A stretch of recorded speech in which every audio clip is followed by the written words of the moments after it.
ایک ایسا شخص جسے اللہ کی اجازت سے علم دیا گیا ہے، وہ بیتے وقت اور مستقبل کے بارے میں جانتا ہے۔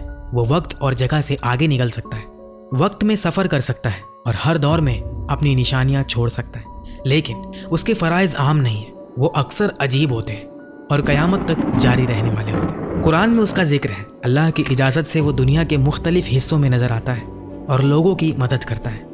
کبھی کبھی وہ کسی اور کی شکل لے سکتا ہے اور آپ سے ایسی صورت میں ملاقات کرتا ہے جسے آپ نہیں جانتے۔ شاید ایک دن آپ نے اسے دیکھا ہو لیکن آپ کو احساس بھی نہ ہوا ہو۔ وہ قیامت کے دن تک زندہ رہنے کا راز کیسے رکھتا ہے؟ ابھی اس کی عمر کیا ہے؟ کیا وہ نبی ہے، فرشتہ ہے یا کچھ اور؟ ہم ان سب سوالوں کے جوابات تلاش کریں گے، تو تیار ہو جائیں خضر کی رازدار زندگی کے سفر میں۔ ہم ایک بار پھر آپ کے لیے ایک حیرت انگیز کہانی لے کر آئے۔ چینل کو سبسکرائب کرنا اور ویڈیو کو لائک کرنا نہ بھولیں۔ کہتے ہیں کہ خضر تب ظاہر ہوتا ہے جب کوئی بندہ سچ مچ مشکل میں ہوتا ہے۔ کیا کبھی کوئی رازدار شخص آپ کی زندگی میں اچانک آیا اور اس نے آپ کی زندگی کو چھوا؟ شاید آپ نے اسے دیکھا یا اس نے آپ سے بات کی اور آپ کو پتہ بھی نہ چلا، پھر وہ چپکے سے آپ کی زندگی سے غائب ہو گیا۔ میں کسی افسانی کہانی یا داستان کے شخص کی بات نہیں کر رہا، یہ ایک حقیقی شخص ہے جس کا ذکر قرآن اور دوسری مقدس کتابوں میں ہے۔ اسے اللہ نے خاص علم اور گہری سمجھ دی تھی۔ ایک نبی بھی اس کا شاگرد بنا اور اس سے اللہ کے دیے ہوئے حیرت انگیز علم سیکھنے کی کوشش کی۔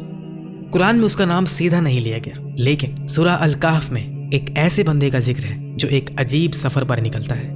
اکثر اسلامی علماء اس بات پر متفق ہیں کہ یہ شخص خضر ہے۔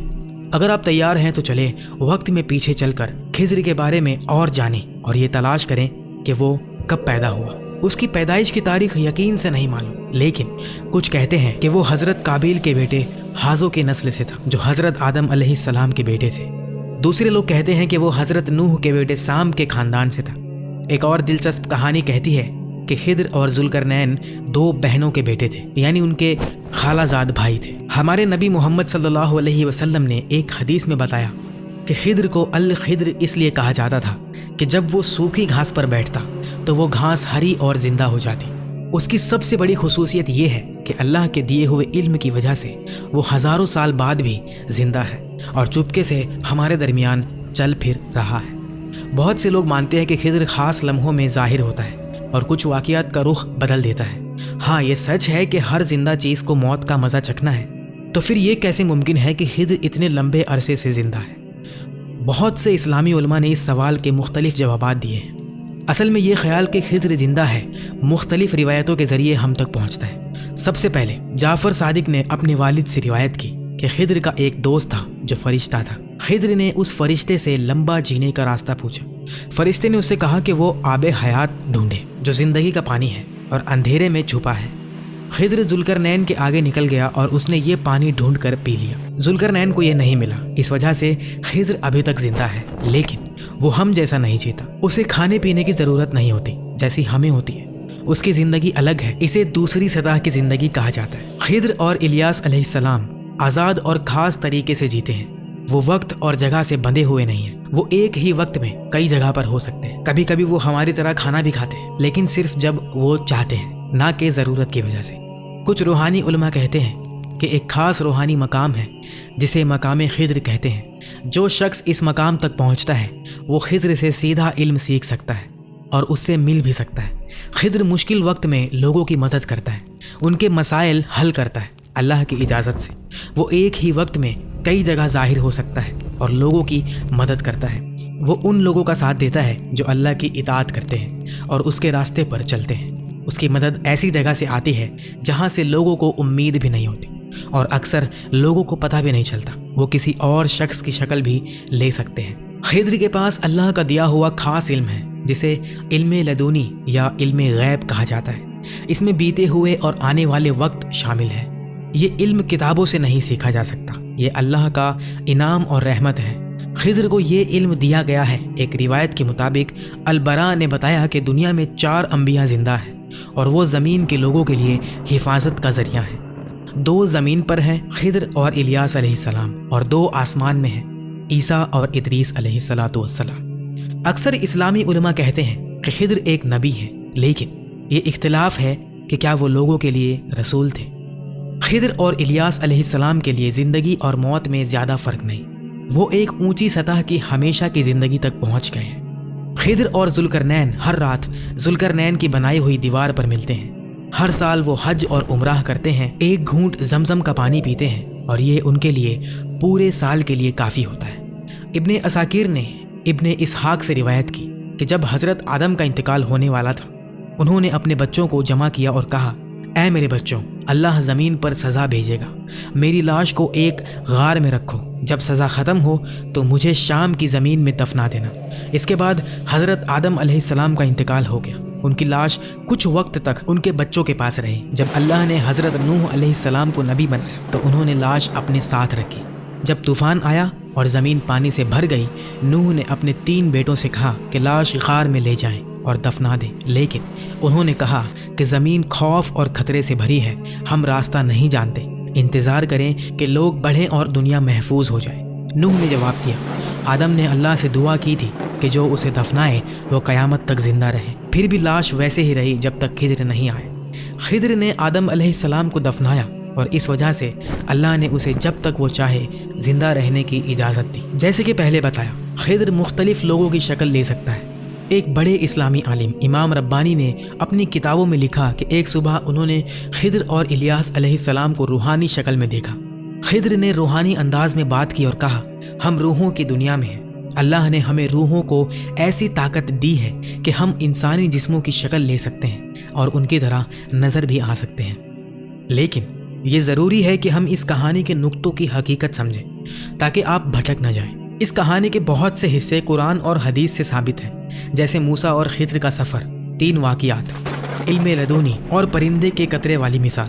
یہ سب سورہ الکہف اور صحیح بخاری سے ثابت ہے، لیکن کچھ نقطے ایسے ہیں جو قرآن اور حدیث میں نہیں ملتے۔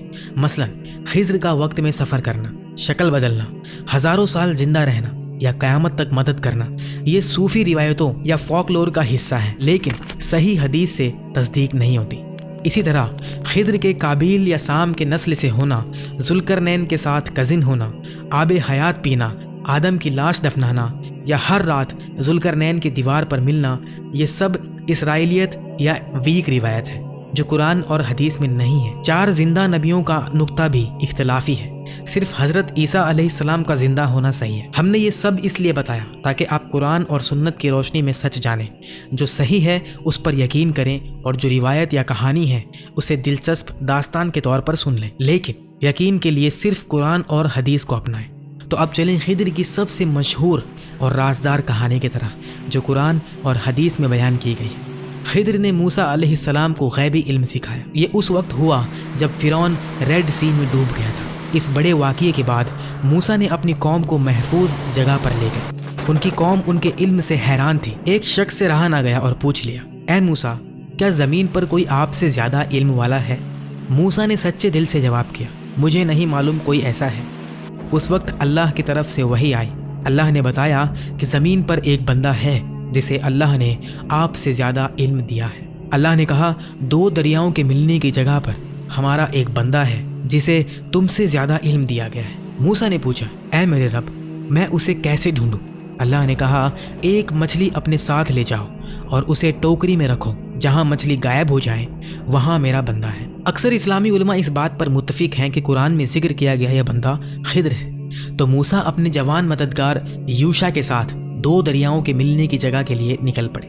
لمبے سفر کے بعد وہ ایک چٹان کے پاس رک کر آرام کرنے لگے۔ وہاں وہ سو گئے۔ جب وہ سو رہے تھے، ٹوکری میں رکھی مچھلی زندہ ہو گئی اور سمندر میں کود گئی۔ جب یوشع اٹھا، اس نے دیکھا کہ مچھلی غائب ہے، لیکن وہ موسیٰ کو بتانا بھول گیا۔ جب موسیٰ اٹھے تو انہوں نے سفر جاری رکھا۔ کچھ دیر چلنے کے بعد موسیٰ علیہ السلام نے کہا، ہمارا کھانا لاؤ، ہم بہت تھک گئے۔ تب یوشع کو مچھلی یاد آئی اور اس نے کہا، مچھلی غائب ہو گئی، میں نے دیکھا لیکن آپ کو بتانا بھول گیا۔ موسیٰ فوراً خوش ہوئے اور بولے، یہی وہ جگہ ہے جسے ہم ڈھونڈ رہے تھے۔ وہ واپس اس چٹان کے پاس گئے۔ وہاں سے تھوڑی دور ایک شخص دکھا جو چادر لپیٹے ہوئے اپنے آس پاس دیکھ رہا تھا۔ وہ شخص خضر تھا۔ موسیٰ اس کے پاس گئے اور بولے، میں موسیٰ ہوں۔ خضر نے جواب دیا، تو تم موسیٰ ہو، جیسے کہ اسے پہلے سے معلوم تھا کہ موسیٰ اسے ڈھونڈ رہے ہیں۔ موسیٰ علیہ السلام نے پوچھا، کیا تم وہی ہو جس کے بارے میں اللہ نے بتایا کہ تمہارے پاس وہ علم ہے جو میرے پاس نہیں؟ خضر نے کہا، ہاں یہ سچ ہے، اللہ نے مجھے ایسا علم دیا